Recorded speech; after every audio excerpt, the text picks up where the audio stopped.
Let the headline say, after desecrating a king cake on national TV, Elle Duncan entered witness protection and sought refuge in the jungle.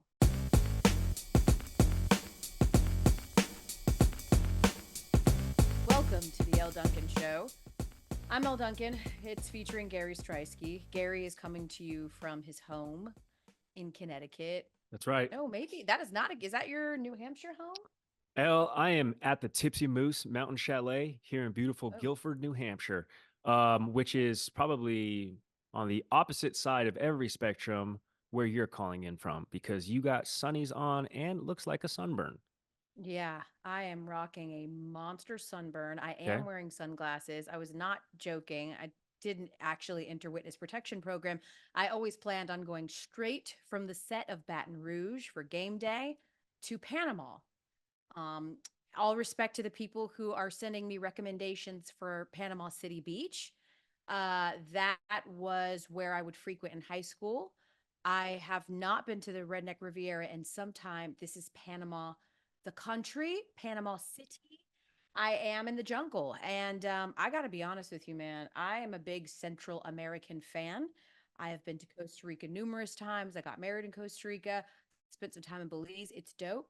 Panama, really, really cool city. Digging it, loving it, not loving how bright the sun is, or the fact that I still, after 40 years on this earth, have, I don't know, color shade amnesia and forget that I cannot be this close to the equator without sunscreen on. I attempted to do that today, and now I'm burning from the inside.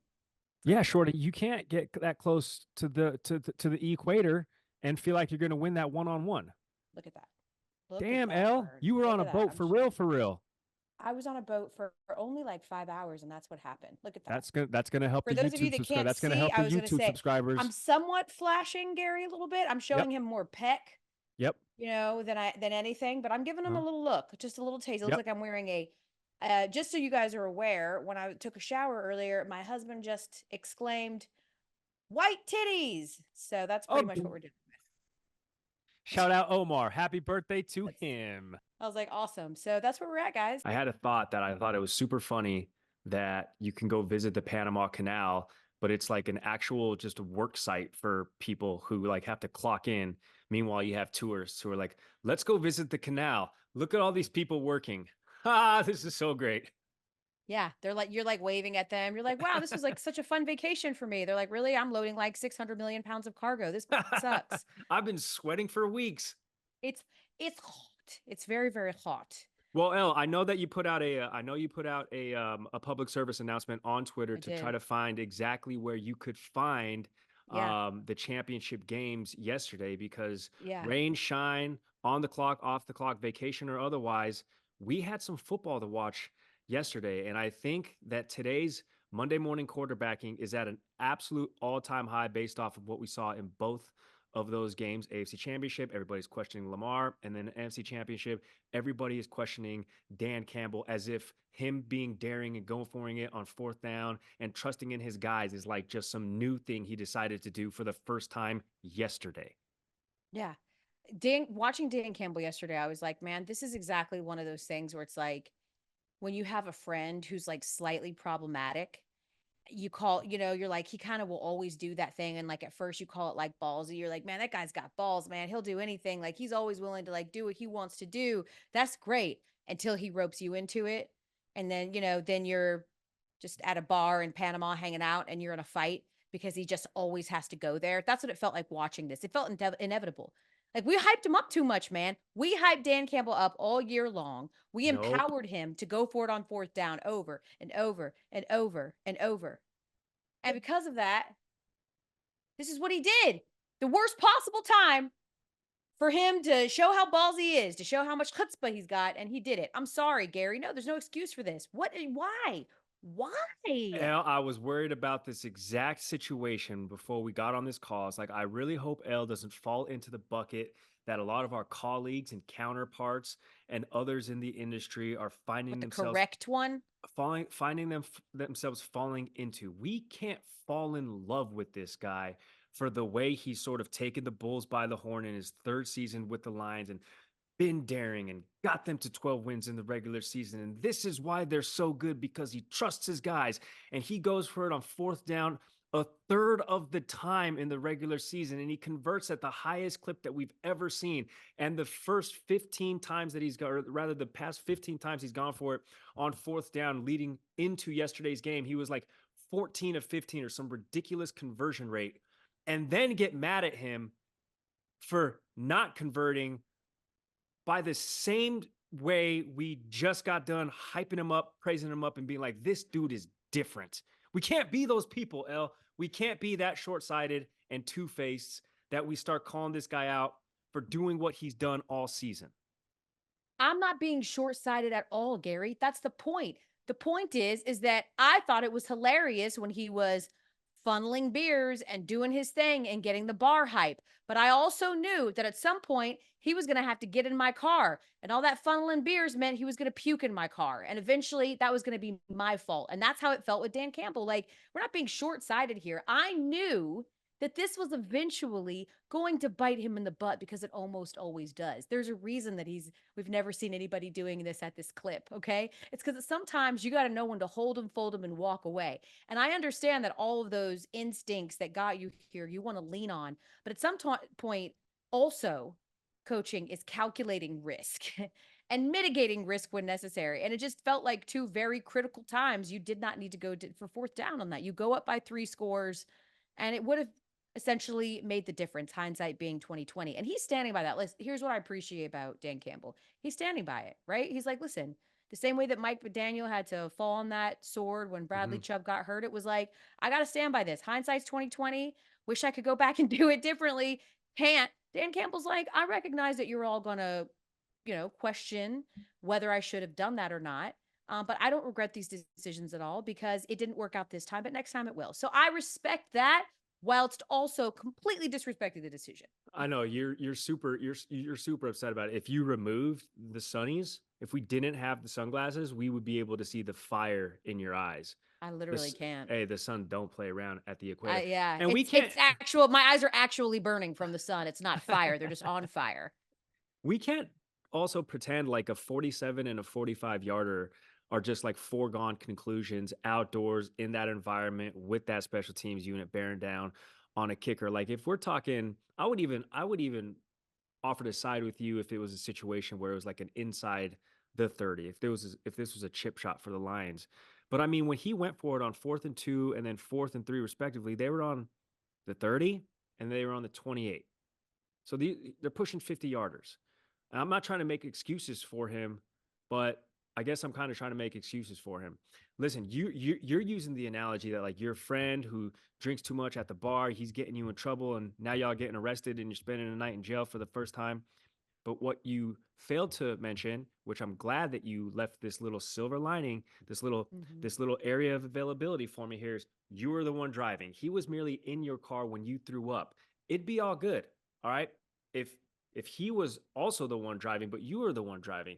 Jared Goff, Amon-Ra St. Brown, these are the guys, David Montgomery, these are the players who's supposed to be converting, all right, these plays that he's allowing them and trusting them to call, to complete. That's all I'm saying. He's trusting them to take him home safely. All right. So whose fault is it then? I mean, listen, I think ultimately this Lions run was a fantastic run.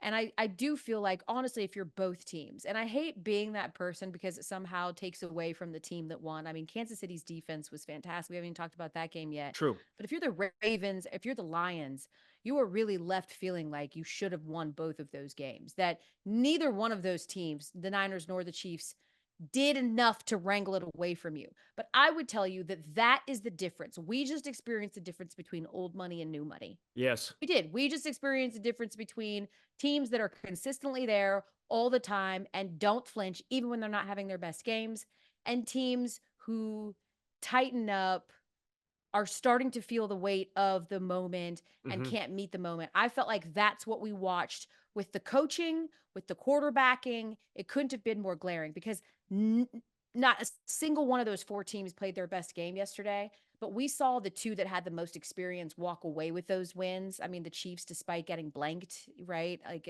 for the entire second quarter, Yes. you shouldn't win games like that. You do, of course, if you're the Chiefs and you've got Patrick Mahomes and like you can do just enough plays. And I think I tweeted this yesterday, Gary, but this is a little bit of like what the problem was for everybody that wasn't a Patriots fan with Tom Brady is that even if he didn't have his best game, they would just wait for you to make enough calculated mistakes so that they could capitalize on them. And that's exactly what the Chiefs did with the Ravens.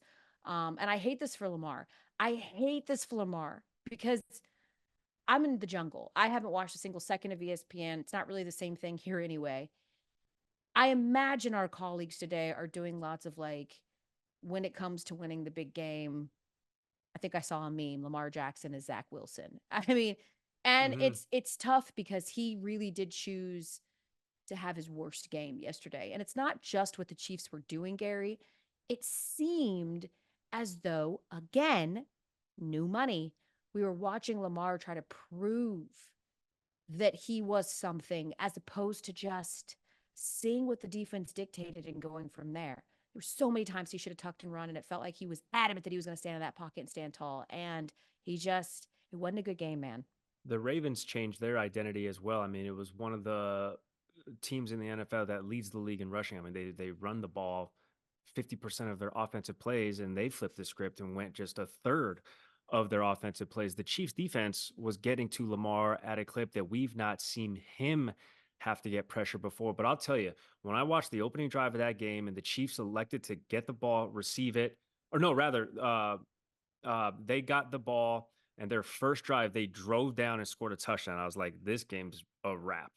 There's no way Patrick Mahomes is losing this game. To your point, he like knows this moment. And there was so much talk about, Lamar, the way he's matured as a player, and he's blocked out this noise, and he's a leader, and he's gonna get to the Super Bowl. There was too much of that around him. I think just too much of this like happy bubble making him probably feel a little bit too comfortable. Like I'm him. Yes, we know you're him, but you're going up to beat the man. To be the man, you got to beat the man. And the dude across the sideline is the man. So you can't go in here with any preconceived ideas that like just because you got here, you've already made it.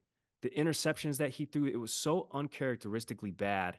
RC is on ESPN this morning. Dan Orlovsky's on ESPN this morning talking about, damn, we got no excuses for Lamar. And some of our coworkers, they cape for Lamar harder than anybody. And they're like, Sure. we got nothing to say. Like, yo, Lamar is 2-4, 2-5 now. What point are you just like bright lights too much? I think when we just saw him be Lamar, play loose, that's when you started seeing him get some of those big chunk yardages. I don't really know what's going on with Lamar. I could sit here all day long. I can listen to my coworkers who watch all the film in the world. There's just something that either clicks in the postseason or doesn't click in the postseason. And I think that, again, the idea he was able to get past that one sort of hill and that one thing, he had to exercise that one demon, which is getting out of the divisional round, and he did.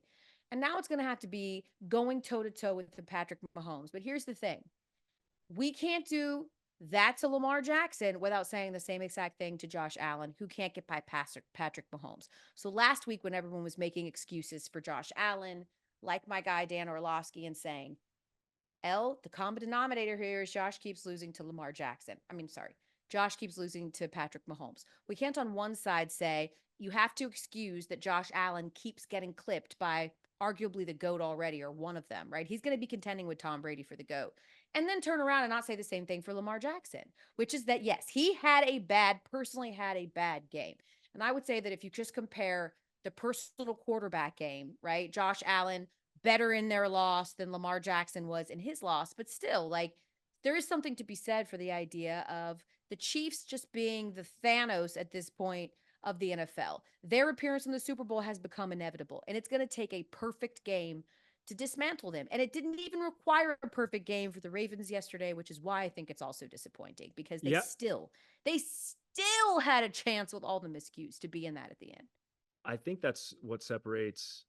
I mean, you get into the playoffs and the wild card round requires a certain level But then you get to this championship round, and Dan Campbell is on the podium yesterday, and Amon-Ra St. Brown are talking about literally like three specific plays, three drops in the second half, and the two fourth down conversions that they didn't convert. You're talking about 5 plays. It just seems, and it obviously makes sense, right? You have the 4 best teams remaining. The margin of error when you get to this point in the season, you can literally count on one hand. And I know that so many times people are like, "Oh, you can't just look at one play in this game." I'm of the other belief that you actually can. I mean, these players are literally saying these are the 3 plays that Mhm. separate the 49ers being the 1 seed in the NFC and the Detroit Lions being the 3 seed getting to the Super Bowl. Margins are thin when you get to this level, and the Patrick Mahomes and the 49ers as a collective, Kyle Shanahan actually, he's got the monkey off his back too. But Patrick Mahomes, man, they're at a different level where those margins have to be razor thin to beat him, despite him offensively not having the weapons. First of all, the Kadarius Toney thing, like going off on Instagram Reels the night before the game, be like, "I'm not hurt." I'm not hurt. They lying, cat. They're lying. Yeah, man, he's on another Can you level. imagine? They're like, yo, this is akin to someone being trapped out in the wilderness because one of their tires popped, and like you come and offer a tire that, yeah, is maybe a donut but could still get them there, and they're like, you know what, we're good, we don't even want the donut, we're gonna still figure it out from here, we do not want your help. And that's for a team that has no weapons to then go, you know what, we don't want you at all, Like we is got is three of pretty the bad. like we got 3 of these wheels. But Marquez Valdez Scantling, though, he had the big drop at the end of the game in the end zone. He's on a bit of a revenge tour. Last 2 games, He is. he's had the Yeah. nail in the coffin. So hey, maybe these guys are coming around at the exact most opportune time, obviously ahead of the Super Bowl.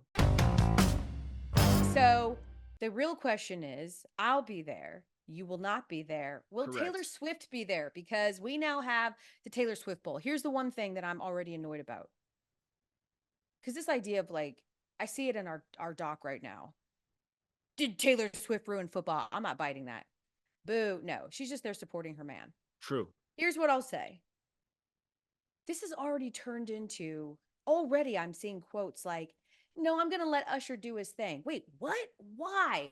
Why would anyone assume that Taylor Swift is going to perform at the Super Bowl? Her Just and hop on Usher a mic. don't have a song together. What are we talking about, people? Why would she do that? She's out on a world tour. She allegedly turned down performing at the Super Bowl. Why would she then hop on with an artist that she's never shared a song with in her entire life? Please make it stop. That is annoying to me. We're not going to do this. We're not going to ask Usher every time Usher goes to do PR about Taylor Swift. All right. Can we please stop? Like, full stop on that. Also, side note for CBS, if she does end up coming to the game, guys, here's where you don't need to cut to the suite for a first down. If they just pick up a first down, it's the Chiefs. They do that a lot, folks. I know some of you are new to this and you don't really know how that works, but we don't need to see the camera every single time he makes an arbitrary catch. I'm all for celebrations. I'm sort of petty, so I'm even for big things, right? He fumbles the ball. I want to see the booth. But I think where the broadcast really oversaturates the booth looks is when they literally go to it for something as benign and nondescript as a first down. No, no, no, no, no, no. We don't need that. Hell, Do you think she'll be there? I thought CBS did a great job because the first couple of minutes I was watching the game, they didn't cut to the booth. I was like, maybe she's not there. And then they finally cut to her. I was like, oh, damn. There was no mention of her. It was just a straight cutaway. And I think it was on a first down from Travis Yeah. Kelce. I mean, 11 for 160 and a touchdown. You know, she was going to get looks. Yeah, she's going to be there. It's the freaking Super Bowl. And as an aside, I think you agree with me here too. The people who are like hating on the whole like dynamic, the relationship, the post game embrace, they're doing too much. L, they're doing the most. Like this relationship at this point humanizes them. I think to such a degree, it just looks like Travis Kelce is just like. I'm not saying Taylor Swift is like a random woman, but she's like amongst regular people, like on the field at the foot of the stage, watching them get the trophy. I thought the dynamic is cool, and I kind of like seeing them vibe like an actual couple. It makes them feel like regular people. She seems crazy down to earth. She seems super like, listen, I fully understand that like 7 months ago, I was on the this is a stunt train. I've come around. I came around right away, really, when I realized that I was wrong. But I think in the months since that they've shown and proven to be a real couple who genuinely just wants to support each other. And I'm totally Yes. into it. And I dig it. And they just so happen to be two very popular people. She's the most popular person on the planet. But I think that the idea that she's supporting him in the Buffaloes of the world and not just in New York, where you get to dress up in the suite and be there for Sunday Night Football, like it's clear that she wants to be there for him. So all of this like hating on Taylor Swift, hating on Travis Kelce, it's ammo for them too, you guys. Don't you know this? Don't you understand? Don't you know that these people they've won already so much. They need people like you to fire them up and give them a reason to win. And that's what you're giving them bulletin board material by saying things like, is Taylor Swift ruining football? She's just trying to support her man. Now, the thing is, she is performing at a concert in Tokyo. I think is this what like the day before the Super Bowl. Yeah, So she's people are like, straight. will she be able to make it? I'm like, honey, it's a whole other world to you when you have a PJ. When you Facts. own a private jet, okay? She And got wheels are two. up when you say, she's got multiple jets. And wheels up or when you say, you can make anything happen. So if he's at the Super Bowl, I would have zero doubts that she would be there as well. Taylor Swift don't give a damn about no carbon footprint. All right, she's gonna be in Vegas. Yes. She's pulling up. I wanted Travis Kelce to say that he loved her when Jim Nance was talking to him, handing him the AFC Championship trophy. I wanted him to be like, "Thanks, Jim. I just want to thank all the fans, and I want to thank my girlfriend Taylor." Yo, that would have been. Wouldn't that have They been would like, so? but I mean, it would have been adorable. But I think people have bullied these couples so much into wanting to have any real, genuine affection for each other. If he does that, the first thing everybody says, just like they did after he held the heart sign up, was, "Oh, you're corny, you're lame, that's cheesy, that's whack. You just want publicity." So I understand why he doesn't want to address her, right? They were smooching hard. Yeah, they were. Listen, he was They were getting them smooches smooching. in. That's what I'm saying. It's like, come kiss this winner, baby. Come get you a winner. Like she's like kicking it with the other wags post win Selly. She's like Yeah, hanging out with going. Blaine Gabbert's wife and stuff. Like Yeah, go. Yeah, she's a regular. She's she's a a reg. regular. Sure, she's a reg. I wonder if on her power rankings list with all this kissing, if she's got a little chapstick.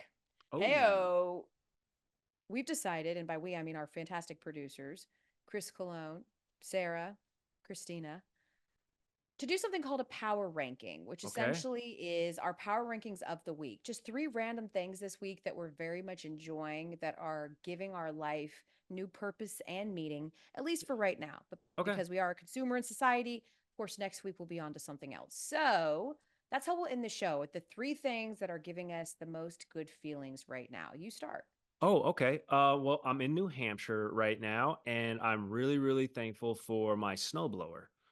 Otherwise, I would still be out in the driveway just hoofing it, probably rupturing many more multiple discs in my Mm-hmm. back. So thanks to my parents for getting me one a couple Christmases ago. And thank you to the Troy built Storm Ready 2660 26-inch gas powered snowblower. Hell yeah, brother. There you go. And thank goodness for my cell phone where I just call my snowblower person Oh, and he comes and he blows out the driveway. That is also a great option as well. you call Omar when he's just right across the living room from you? That's crazy. That's really crazy. Snowblower. That's That's what I call him too. that's really crazy. Hey, snowblow dude. Yeah. We like to role play. Okay, here's mine. Right now, especially number one, I'll say number three on my power ranking list, Okay. Google Translate. Um, Oh, Yeah, so there is something about me that is really interesting when you go to a really any Latin country with me. I am accused of being a Latina woman. If I'm in Puerto Rico, they think I'm Puerto Rican. Wherever I go, that's what they assume that I am. okay. And of particular joy is watching the people give me judgy looks because they think I am a Latina person that does not speak Spanish, which is a Ah, coconut, right? So they'll call me a coco. And that's been great. So I use my Google Translate, and I have horrible gringo-ish type of Spanish, but it helps me get around, despite the fact that the Panamanian people are very patient and incredible and try very hard to speak to me in my native tongue. Google Translate's the way to go. I just want to wear a shirt, Gary, that says, I'm just a Black person. I'm like, please stop judging me. I'm not one of you. That's why I don't speak Spanish, even though I really wish that I did. I'm sorry. Please don't judge me. I'm just Black. That's a whole lot of font to fit on the front of a shirt. I mean, that is a wordy statement. And you said it in English. They won't be able to read it, Elle. Damn it. We really gotta plan ahead because the way Yo you soy negra americana. damn, I'm gonna take your word for it. Elle, I am excited for this is a peek behind the curtain here. I'm thankful for mouse traps. That's right. Oh, I had the what's Orkin that? man. I just had the Orkin man come over here. Listen, it's wintertime. We're in the woods. Yep. I bought this house. Mice want to come into warm places. It Mm-hmm. it just happens. Listen, it just happens. All right, gonna get them all boarded up. Everything's fine. Everything's fine. But I'm thankful for mouse traps. Okay. I dig it. We'll leave it at that. Um, yeah. By the way, once those things get in, they are really hard to get out, man. Nah, they're out. They burrow, they get in there. They get They're in in. there. It's all They're in. good. They're out. Oh, they're in. They're Listen, out. listen, Gary. Cinderella would not be where she is today if not for all the mice that lived in her home. So I True. wish you the same kind of luck Cinderella had with her mice friends. Oh, we're good. These things are while cute and cuddly, and they don't scare me, they don't bother me. I know that it could be a turnoff for others. So that's why I'm just going to relocate them. All right, I'm going to take them. I'm going to relocate them to Okay. heaven. Okay. I'm going to reunite them with their ancestors. Hell yes. All right, you got one more thing to be thankful for, Elle? So, you know how when you're on an airplane, Yeah. and even if you have the neck pillow, you kind of doze off and you go this way and you go back and you go, well, my husband got me a straight jacket for your neck. And What? basically, you put it's like a neck collar straight jacket that your chin like rests in this thing. And that way it's impossible for your head to move from side to side or front to back. So you can sit perfectly straight up and What? go to sleep, and your head is just completely supported by this like straight jacket neck brace thing that you put. You look like a total moron while you're wearing it. But man, it's really, really cool and something I didn't know that I needed. Number one on my power rankings right now as I travel. Bro, there is somebody who just had like back surgery in a hospital and like the nurses can't find the extra back thing because they're like, Omar guys, stole it. guys, we're missing the back thing, the neck thing. We're missing one. Omar just swiped it, dude, on your way to Panama. Hell yeah. All right, El. My last one is I am thankful for the state of New Hampshire. No sales tax.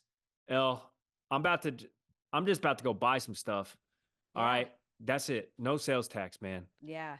And by the way, for those of you that have never had the fortune of driving into New Hampshire, when you get to the border, there is just this obnoxious sign that is Hell yeah. about, I'd say it's, what would you say? It's about 40 yards wide and Damn. about, I mean, it's really fucking big. And it just says, live free or die. It's just huge. It's a statement, it's a way of life. It is the badge of honor that New Hampshireans That's right. wear, that they would rather live free or die. And live free to them is no taxes, no seatbelt rules. You can't make me wear a seatbelt. You. Who do you think you are making me wear a seatbelt? I'm Boom. gonna live free or die. I'd rather die. I'd rather I die would than you rather tell die. me to put on a seatbelt. Live free, bitches, or die. And just to be clear, I'm pretty sure you still have to wear a seatbelt up I know. here.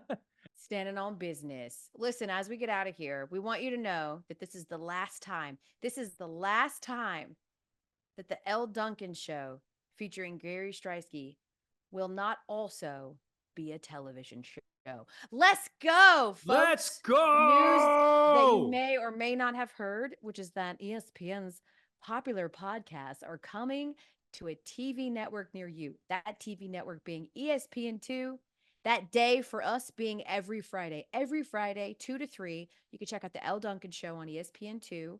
You will see our beautiful faces on linear television. I don't know. It's gonna be really exciting, I think. Really good stuff. And I'm really excited for who I think we've got tapped to be our first guest when we go Ooh, live on national television. that's Live-ish. awesome. Live look. We got, and listen, y'all don't got to wait 2, 3, 4 weeks like you would at the Panama Canal. No, you wait like 2 days. We up in that on Friday, this Friday. This Friday. So the podcast will still drop and the YouTube show every Thursday. You can still get it then, but you'll be able to watch it on TV on Fridays. And we're hoping that you'll tell somebody to tell somebody. Here's a hint. The person that we will be getting on the show, should it all work out with timing, will also have a podcast that will be airing on television the day before ours. Only I do my podcast with my dog. This person does her podcast with her dog. Dog. DOG. That's the hint. Can I give one hint, or are we already past our time? You can give one hint. It's the only other Korean person at the network.